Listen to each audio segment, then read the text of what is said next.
Up, everybody. Thanks for hanging out with us. We are Sports Take, JAKIB Sports YouTube Network. If you could hit the like button, we would appreciate it, friends. All right, I want to start with this one, guys. As we look at the offensive side of the ball, it looks like it's not going to take much to get Trey Lance. It's going to take more to get Jonathan Taylor for sure. But may not take as much as maybe the Colts want. But I'll ask you guys this. I'll start with you, Tone. Would you take a run at Jonathan Taylor? No. I know it's exciting. I know it's the sexy thing to do. But the reality is he's looking for a contract. He's not looking to go anywhere and play on a one or he's not looking to go anywhere and play on the last year of his deal. Like he's already playing on the last year of his deal in Indianapolis. So why would he want to get traded here or anywhere else just to play on that final year of the deal unless you're going to pay him big money or money that he'll be comfortable with? I don't think Harry Roseman is even thinking about Jonathan Taylor right now. Trading for a guy like Jonathan Taylor, matter of fact, trading for a running back in general is not even Harry Roseman's MO, especially a guy that's looking for a big payday. He traded for DeAndre Swift. DeAndre Swift is one of those moves where it's a low risk, high reward. Obviously, we know DeAndre Swift and Jonathan Taylor aren't necessarily in the same class in terms of what they provide to a team as far as production. But I think what DeAndre Swift does fits perfectly for what the Eagles want to do. And that's not taking anything away from his game. It's just the fact of the matter is, Jonathan Taylor, he's that prototypical bell cow back, right? And DeAndre Swift, he's the guy that you use in the pass game and the run game. He's a versatile guy. So I think he fits more so for what the Eagles want to do. Jonathan Taylor, he's looking for a lot of money. And obviously we know Harry Roseman doesn't pay running backs. Yeah, I don't think they're going to be I don't think they would be willing to give up what it takes, number one. And number two, that it's a 1-year thing. And this guy's going to want to get paid. And their model now, the last guy they really paid was Shady with a bigger contract. I just don't see it happening. Where are you at with this, Bill? Yeah, I mean, they haven't paid anybody since Shady. That was 11 years ago.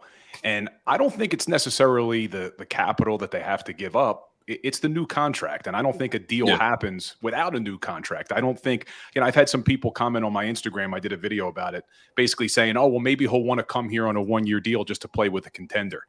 These running backs have to make their money now. Their careers are very, very short. I don't think you see Jonathan Taylor come here and be happy playing on the same contract he could have played with in Indianapolis. So I don't think you get him on a 1-year rental anyway. But I looked at some of the numbers. I think he's probably looking at a contract similar to what Nick Chubb got last year. Chubb got 3 years, $36 million. So he may be looking for something like that. But Howie's not paying that. So as good as Taylor is, I was looking at some of his numbers, man.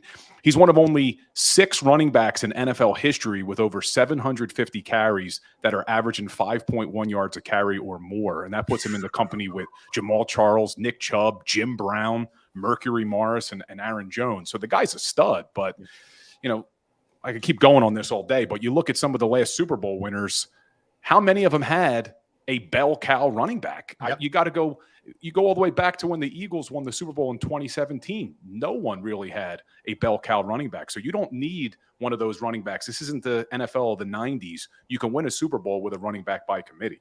Yeah, and that's the biggest thing for me is there's a reason why this is the formula that they've used. It's worked for them.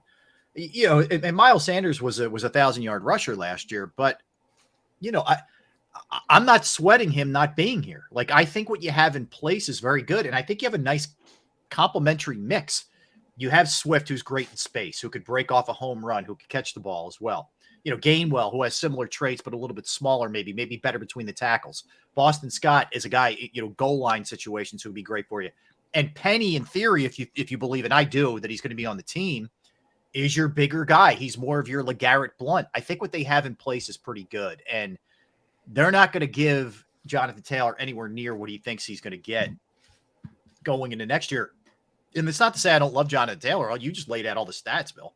And he's still only 24 years old. It's just that, unfortunately, he plays the wrong position, for lack of a better term. He's a tremendous talent. This has nothing to do with his skill set. It has nothing to do with how good he is. And it doesn't even have anything to do with his health, right? Because we know he came off that injury last year, but it doesn't even have anything to do with that. He's looking to get paid. The Eagles don't pay running backs. And there's always that subgroup of Eagles fans that that want to get everybody on their team, right? The more talent you have, the better your chances of winning it all. And that's not always how it works. Sometimes it has to fit.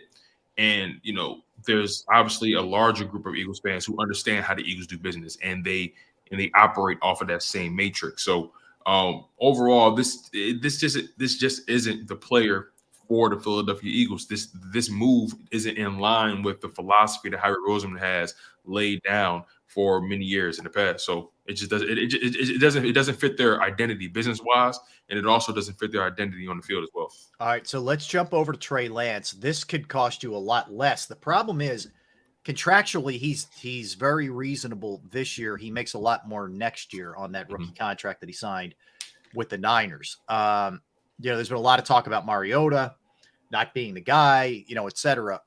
Is this something you would look into if you were the Birds, Bill? No, because if you're concerned about our backup quarterback because it's Marcus Mariota, why would we have any confidence in Trey Lance? The guy can't even beat out Sam Darnold as the second quarterback in San Francisco. And that's with the quarterback guru, Kyle Shanahan, a great offensive mind. So I have no confidence that Trey Lance is a better backup than Marcus Mariota would be. I just don't see. And you bring him in this late in the game and he's got to learn a whole new offense. It just doesn't make a lot of sense to me. Yeah, it's a bad sign when you're losing, the backup position to a guy who's been a turnover machine in his career in Sam Darnold. No, yeah, you guys are pretty much nailing it right now. It's the fact of the matter is, sure, maybe Trey Lance could use a change of scenery. Sometimes when you worn out your welcome somewhere, it doesn't matter what you do, right? So maybe he could use a change of scenery. I just don't think that scenery is in Philadelphia. Like you guys said, he would have to learn his offense in such a short amount of time. Marcus Mariota is already struggling with the offense. I mean, you're kind of hustling backwards, by that logic. So you're better off just keeping Marcus Mariota, allowing him to continue to ingratiate himself in the offense as the backup, and then hopefully again you don't even have to see him. Yeah, I'm with you. I don't think either happened here. I think that Lance ends up staying. Yeah, where he's at. I still think that Taylor gets moved. And we'll get into this more in a little bit, but whether it's the Dolphins or maybe the Broncos or somewhere else. Can I ask you guys a question really quickly? When you think about this San Francisco 49ers team, right? They've had talent year after year after year. They've made deep playoff runs. They made it to a Super Bowl, made it to a conference championship, multiple times. They've always been a good team over the past several seasons under Kyle Shanahan's tutelage, right? And John Lynch. But they have not been able to get that quarterback position figured out long term. And there's a lot of guys, their careers are on the clock, be it age or be it because of injury. George Kittle even said himself at some point this offseason that, the clock is ticking. He understands the injuries he's dealt with and whether or not his body can hold up. We've seen a guy like Gronk, shorten his career. He could have played longer if he would have avoided certain injuries. But I guess my overall point is, the point I'm trying to get to you guys is the fact that could this San Francisco 49ers team, if they don't get something done, on the field within the next year or two, if could Kyle Shanahan's regime in San Francisco, could this go down as being one of the most underachieving rosters in NFL history? Yeah, and I think the thing we will point to is quarterback. I mean, I know Purdy played well last year, but it feels like they're putting all their eggs in that basket. And you better be right about it. They're praying he does well. They're praying he does well. Yeah, because I think if you really have to turn to Sam Darnold, you're in big, big trouble. When you look at the other positions and the talent that they have and the money they put into it, like the resources, paying Hargrave, what was it, 23, whatever they paid him? I mean, yeah, I know the Bosa thing still has to straighten itself out, but you have a lot of talent here. If you don't, I don't know how he's not on a hot seat if he doesn't have his team in a Super Bowl, if they stay healthy, if there isn't the quarterback excuse. I don't know how it happens personally. I think he should be in under major heat. And I'll tell you what, Lynch is getting a free pass. You traded 3 first-rounders to get Trey Lance, and now you're begging teams to take him for a 7th rounder. That's a bad look. It just is. And he's done a great job elsewhere. And if they If Purdy turns out to be the guy they think he is, it really won't matter ultimately. You know what I mean? It's kind of like the Eagles had to eat the thing with Carson Wentz because they got it so right with Jalen Hurts. It really doesn't matter ultimately. You pivoted off of him. But go ahead, Bill. Yeah, that's what I was going to say too. You're talking about Shanahan being on the hot seat.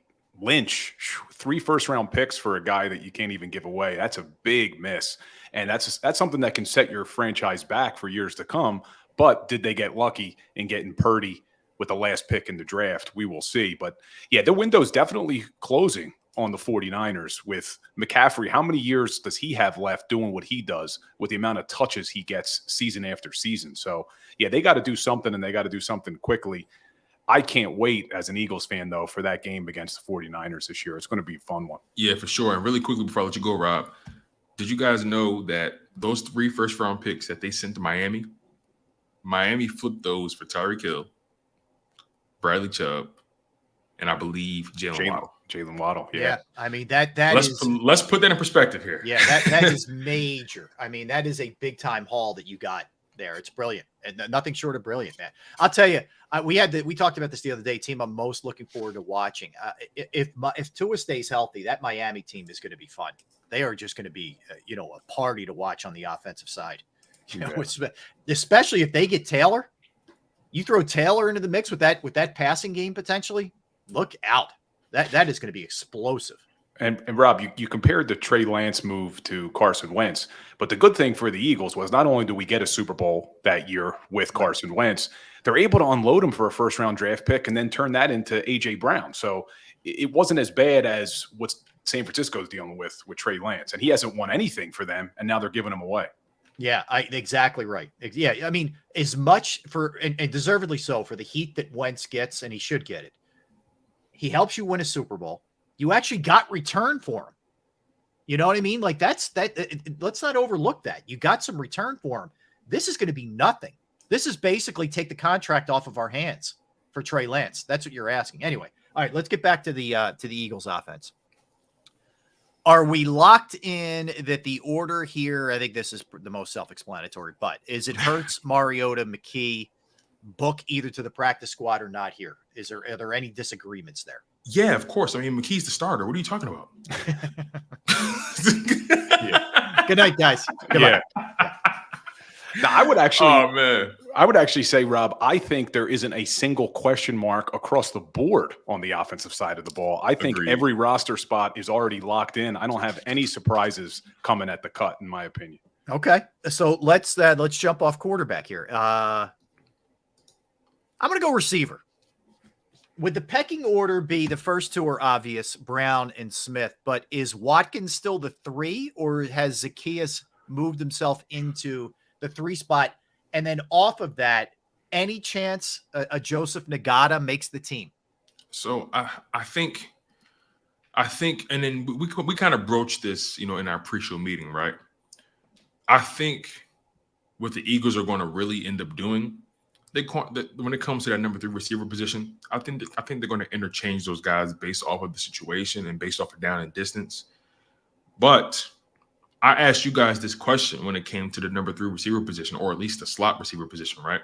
I believe Olamide Zacchaeus is a more natural slot receiver than Quez Watkins. He's played in the slot his entire career, and he has proven success there, especially in Atlanta last year, playing with a not so productive offense. He still managed to be productive himself. But I asked you guys this question, right? And a lot of Eagles fans are enamored with Quez Watkins for one reason and one reason only: his speed, right? And also he has a pretty cool name. But they're really enamored with his speed, and their reasoning for keeping Quez Watkins on top of the pecking order is you can't teach speed, and he can take the top off the defense, and he's going to get better. He's in a contract year. He has no choice but to get better. And my thing is, sure, all those things may be true, but let me ask you guys, and let me ask the live chat this question as well. And I'm going to try to add some metrics to it to kind of put it in perspective. If Quez Watkins has a 99 speed, right? If Quez Watkins has a 99 speed, but his catching is at a 70, but then you have Olamide who has an 85 speed, a 90 speed, but his catching is at a 75, 80, what are you taking? I'll answer first. I'll take Olamide Zaccheaus any day of the week. I don't trust Quez Watkins. I don't care about the speed part of it. I can utilize Devontae Smith on a fly pattern. I think Quez is going to be here, but to me, he's the 4. To me, I don't know how the Eagles are going to shake it out or how we're going to look at this thing, but he's the 4 to me. The speed part of it you can figure out. The catching part of it is the bigger issue for me. Where are you at, Bill? Yeah, I think what you're probably going to see is both Quez and Olamide really split the wide receiver 3 reps. I think they're going to give these guys both opportunities. But what I found most concerning about Quez last year was not that there was a drop in his production. You expected that when you bring a guy like A.J. Brown in, that Quez isn't going to get as many receptions. But you saw his average yards per reception drop from 15 yards a catch down to 10.7.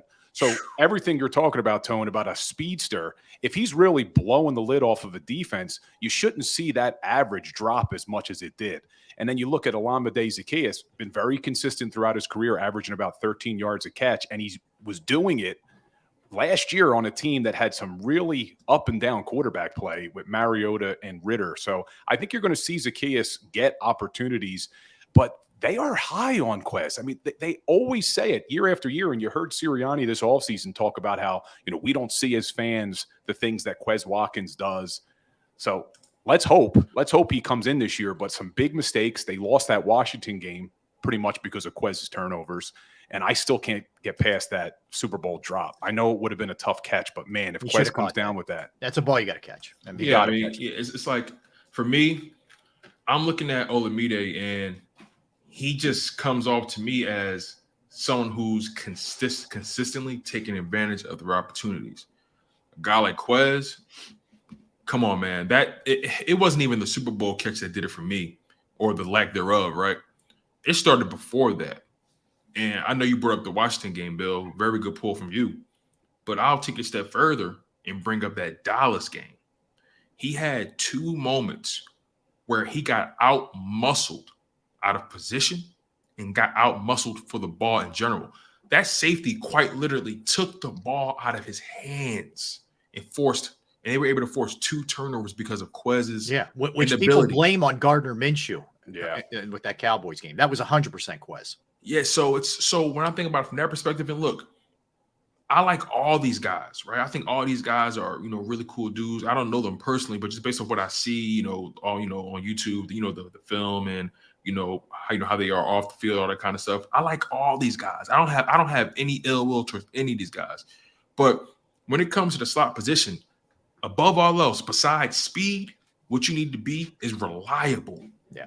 And Olamide has shown an ability to be reliable in the slot. That's the position he's played. Quez, he played on the outside when he was in college. And then when he became the second receiver during that Jalen Reagor era, he played on the outside more so then. So it's like, I think Quez, because of that speed element of his game, he probably wants to be on the outside. I don't think Quez has the mentality to play in the slot. That's my thing. I think Olamide has the mentality to play in the slot. And when you're in the slot, you got to fight for the ball. You can't be afraid to get touched. I think Olamide lives in that environment. I think Quez, that's just not who he is. They don't even want him back there returning kicks because he doesn't have the stones to take a hit. He's always running laterally or horizontally. He's never trying to get through the traffic. So I just don't think he has the mentality for the slot position. That's just me. That's just me. I got you. All right, let's jump over to tight ends. Look, we know who the 1 is, right? But is it Stoll Calcaterra? Is it that simple? Dan Arnold? Although tough break for him, he got interfered with last night. They didn't call it. He also had some nice blocks on the scoring drive early. But there's also Tyree Jackson, who will flash every once in a while. We know he's got the giant frame, the athleticism, et cetera, but hasn't been able to stay healthy. Is it as simple as what we had last year, where it's Goddard, Stoll, Calcaterra? Bill, where are you at on this? Yeah, I think unfortunately it's going to be Goddard, Stoll, Calcaterra. I think with those 3 guys not dressing last night. And the reason why I say unfortunately is I've been so high on Tyree Jackson for the last couple of years. I really thought he was going to be able to make that transition. He's such an athlete, such a big body. I thought that they would figure out ways to really utilize his skills, especially down in the red zone. It just hasn't come to fruition, and I don't think he's going to make this squad. Maybe they can get him onto the practice squad, but I think it's going to be the guys you got last year. Calcaterra, he can catch the ball. I thought one of the areas he struggled last season was run blocking. So hopefully he's improved that area, because it's really important for this Eagles team that your tight end is an extension of your offensive line. But I think that's going to be your 3 tight ends. How about you? Yeah, Kellen? yeah. I get a lot of crap for this, but I'm a big Jack Stoll guy. I love Jack Stoll, man. I mean, look, the guy's solid. He blocks. He's going to catch it. He's not going to give you a ton after the catch, but he's fine. I mean, Right. That's what a lot of backup tight ends are. Right. And, a lot of people always say, well, after Dallas Goedert, who do the Eagles have? Well, I mean, after Travis Kelce, who do the Chiefs have? I mean, like, it's so hard to have depth at that tight end position. Not everybody can be the Patriots where they just know how to find tight ends, right? I think the Chargers even have a good group of tight ends as well. We saw that 2 years ago where their tight ends were killing us, but maybe that was how bad the linebackers were. I don't know, but that's a different conversation. The bottom line is, I think you have a solid group behind Dallas Goedert. Like you said, Jack Stoll, he's not going to hurt you. And I think I think that's what I want out of my backup tight end position. A guy like Dallas Goedert, he gives you everything. He gives you yak. He gives you blocking. He gives you catching. You know what I mean? I think Goedert had the highest catch rate on the team, and he improved from 2021 on having those timely drops. In 2021, he had some really bad drops in key moments. I think he improved on that this season. This go around, he just has to stay healthy. But behind him, Jack Stoll, Grant Calcaterra, I'm high on Grant as well. I think he has all the skills to be a vertical tight end. He had one play against the Washington Commanders that really showed his ability to get open and really break away with some speed and that catching ability. But both of those guys are young guys. They're raw. You're not asking them to be your number one guys, but I don't think they can hurt you. Maybe Grant when it comes to blocking, but I think I'm a big Jack Stoll guy, man. I just think he blocks extremely well. I think he can catch. And again, like you said, Rob, he's not going to catch 20, 30-yard catches for you all the time, but he can definitely get you those 9, 12, 13-yard catches, and he knows how to sit in those zones. Yeah, so he's fine. I like him. We make too much of he's fine. You know what I mean? He's not lighting the world on fire, but he's fine. Right. I agree with you. All right, offensive line. We know the starters. We know it's Mailata. We know it's Dickerson. We know it's Kelce, Juergens, Johnson, Lane Johnson. But it looks like now Fred Johnson is a lock. It looks like we know Tyler Steen's a lock. Driscoll's got versatility. Sua Opeda's got versatility. We all kind of on the same page there. Am I missing anybody? Is there another body here that they're going to be keeping at O-line, Bill? No, I think you nailed it with those 9 guys. That's who I have as my 9 offensive linemen on this roster. I may swap out Sua Opeta for the veteran Dennis Kelly. Okay. I think, and look, I could be totally wrong, right? But I mean, once you get beyond Driscoll and Tyler Steen, that's where you're like, right? And then obviously they brought back Fred Johnson on a 2-year deal, so that shows you where they see him. So that's 8 guys right there. I think they're going to walk into this season with about 9 or 8 guys on this roster in general, probably 9. That 9th spot, it's either going to be Dennis Kelly or maybe Sua Opeta. Yeah, it's from a depth perspective, they don't have the same kind of depth that they had last year, really anywhere. And right? Kelly has the experience; he has a lot of experience. He does. So that goes? I agree with you, Tone. Like he's that swing guy who could be here. And they like him, that's for sure. But yeah, I mean, let's face it, we start getting down to that portion of this thing anyway. You're probably in some trouble to an extent. But you have Steen there, and they like Steen and like his versatility. They're cross training him right now, just like they cross train Juergens. But you go into this. The great advantage is, I mean, think about this offensive side. You got a runner-up MVP at quarterback. You have 2 receivers who are 1,000-yard receivers. You have a tight end who's certainly capable of 1,000 yards if he stays healthy, and arguably the best offensive line in football, and a versatile running back room. Like there shouldn't be one beat skipped here offensively. This team should be right where they were last year, if not better, in my estimation. Like this has got to be at least 28 points per game again. The defense, I think, is different. I give them more leeway, give them a little bit more time. But offensively, man, they should hit the ground running. Yeah, the only thing that could slow them down in the early part of the season is there any sort of tough transition going to Brian Johnson as your play caller? I don't think there will be. I think he's got a lot of familiarity with this offense and Jalen Hurts, but that's really the only question mark on the offensive side of the ball is there going to be some growing pains with a new play caller? But when you were talking about the New England Patriots and their ability to run the football, That's why it doesn't concern me. I think this Eagles offense is going to put up so many points. It's going to be very difficult for teams to try to just run the football against that defense. They're going to have to throw the ball to keep up with the amount of points this offense is going to score. Yeah. You bring up a good point. The Eagles' ability to put points up on the board fast and early, that definitely bodes well for them. I guess I was looking at it from the perspective of if the Patriots find a way to make it a game, they find a way to keep that defense on the field and limit the possessions for the Philadelphia Eagles, then that kind of makes it hard for the Eagles to kind of run away with it. Because if you limit their possessions, then you kind of keep the game within arm's reach. I think that's what Bill Belichick is thinking about, when it comes to this Eagles team. He knows that they know how to put points up on you fast. He knows what they want to do in the second half. I think above all else, their only chance of beating the Philadelphia Eagles, their only chance, run the ball down their throat and test those linebackers and safeties.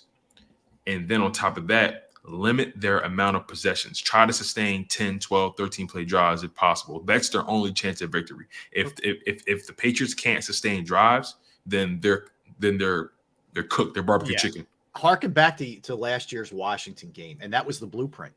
That's what they did. When the Eagles played Washington here in Philadelphia, that's exactly what they did. They kept Jalen off the field. Now, the Eagles had some terrible turnovers too. Yeah. They probably still would have won the game had they not.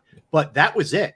And that's exactly, you're going to get a healthy dose of Zeke and Stevenson and keep Jalen Hurts off it's the old model you used to do against Peyton Manning and those guys. Just keep them off the field. I think that's what New England's going to try. Look, easier said than done when the Eagles get up on you and you got to throw. That's a different story. But if it's a tight game or a game where the Eagles offense isn't clicking early, I think that's exactly what we're going to see from it. It's going to be an old school ground and pound for New England if they can do that. Yeah, definitely. That's really the only blueprint to try to beat this team, like you said. But I just don't think they're going to be able to do it because you're also going to add a whole other element to this Eagles offense with DeAndre Swift's ability to catch the ball out of the backfield. That's something they really haven't had in the years before. And now you're going to try to really pick your poison. How do you defend this offense? How do you stop A.J. Brown, Devontae Smith, Dallas Goedert, Jalen Hurts, and now you're going to have a guy who can also catch the ball out of the backfield? I'm so excited to see this offense play this year. I really am. Yeah, I'm with you, Bill. E.J. Smith brought up a good point yesterday, Rob, that one of the biggest things he took away from Jalen Hurts' offseason, or his training camp rather, is how he's been responding to the blitz.